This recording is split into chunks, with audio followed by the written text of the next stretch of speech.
Hi, Jim. I wanted to get your take on something. Oftentimes, you'll hear talking heads in the finance world dogmatically say that you should never take on debt to buy a depreciating asset, and usually this is in reference to financing a car purchase. Now, I agree that debt can be dangerous if it influences you into buying a car that you otherwise can't afford. However, once I've decided to buy a particular car at a particular price, I see no problem with using financing.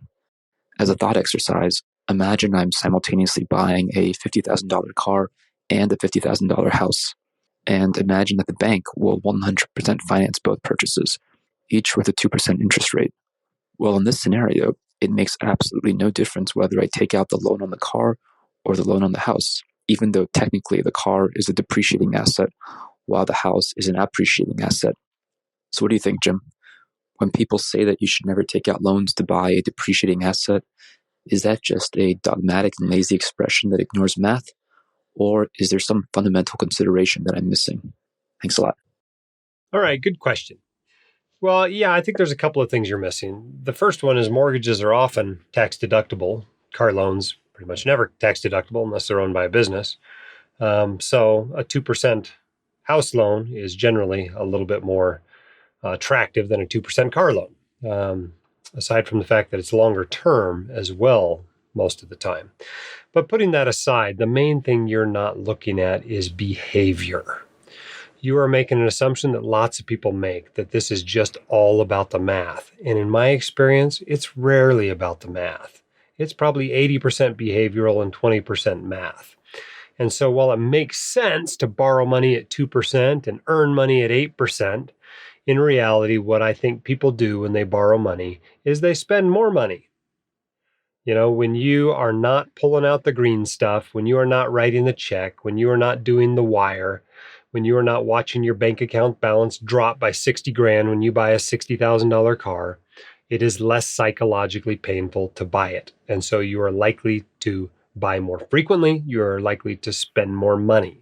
I think that is a truism for the vast majority of people. Maybe you're some sort of cold calculating homo economicus that this does not affect. But the truth is the vast majority of people are affected by it. And so I think you spend more when you spend borrowed money. The other thing you may not be considering is the cash flow aspect. You know, you still have to make the payments, and that is money that could be used for something else. And frequently, once people are debt-free, is used to work less.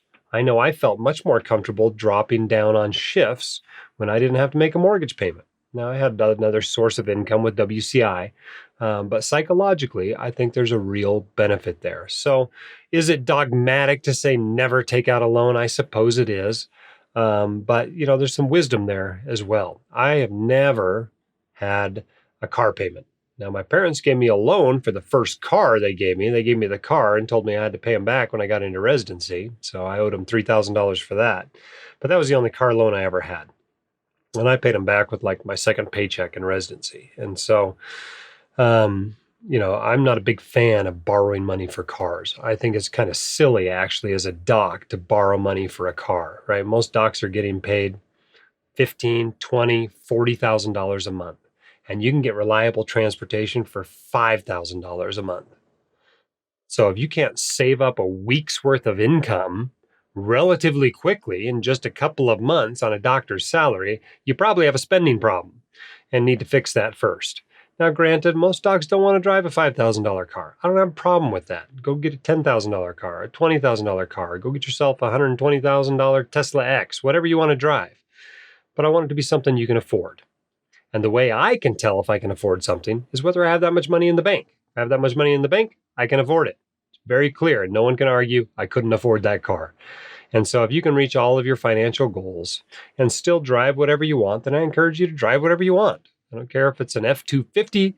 I don't care if it's a Tesla. I don't care if it's a Spider. Whatever you want to drive, knock yourself out if you can afford it without setting yourself back in any of your financial goals.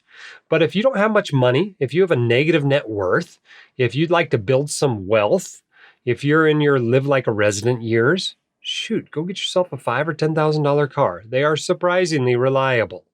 You think it's a piece of junk. It's not. If you've never driven a car in that price range, you'd be surprised how many years you can drive it for. This car I bought Whitney about a year ago is a $5,000 car. It's a 10-year-old Honda Civic, very reliable brand with 120,000 miles on it. You talk to Civic owners how long their car goes, that car's only halfway through its life. It'll probably go another 10 years. I expect to teach my next 2 kids how to drive a stick in that car. It's a reliable car.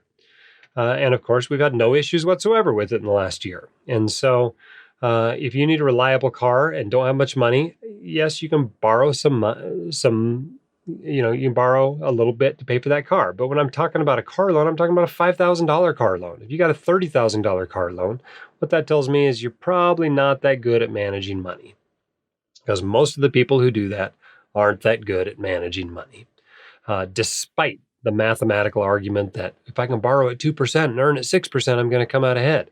Now, I can't argue against that math, but I think you're a pretty rare person if you're actually doing it. In general, what I think you probably do is you go next, and instead of, maybe you borrow for your vacation, or maybe you borrow for another car, or maybe you borrow for your spouse's car, or maybe you borrow more for your house than you otherwise would. And so I think you get into this habit of borrowing, especially after you've lived for 4 years in medical or dental school on borrowed money. You just become immune to it. And it really does retard your wealth progression. It holds you back. And I think that's the case for the vast majority of people. Honestly, when I run into people who are millionaires, I interview them on the Milestones to Millionaire podcast, and I ask them, well, what role did debt play in this? Very few of them say it had any sort of significant role at all. The vast majority of people, the same desire that drives them to save money also drives them to pay down their debts. I think it's very rare for somebody that is really into borrowing money to really build a lot of wealth. And so good luck going down that pathway. It's your money and your decision. But in general, I don't regret becoming debt-free. It's been 3 or 4 years now since we paid off all our debts. And, our net worth has done nothing but climb dramatically in that time period. And so I have no regrets whatsoever about living that way, and I plan to keep living that way. We even cash flowed our big home renovation. And so, I'm a big fan of debt-free living. It certainly has helped me to be happier in my life. But if you want to take out a car loan at 2%, it's your life. You can do whatever you want. If you want your questions answered by the White Coat Investor, record your question at whitecoatinvestor.com/YQA. or click the link in the description. My dad, your host, Dr. Dahle, is a practicing emergency physician, blogger, author, and podcaster. He is not a licensed accountant, attorney, or financial advisor, so this podcast is for your entertainment and information only and should not be considered official, personalized financial advice.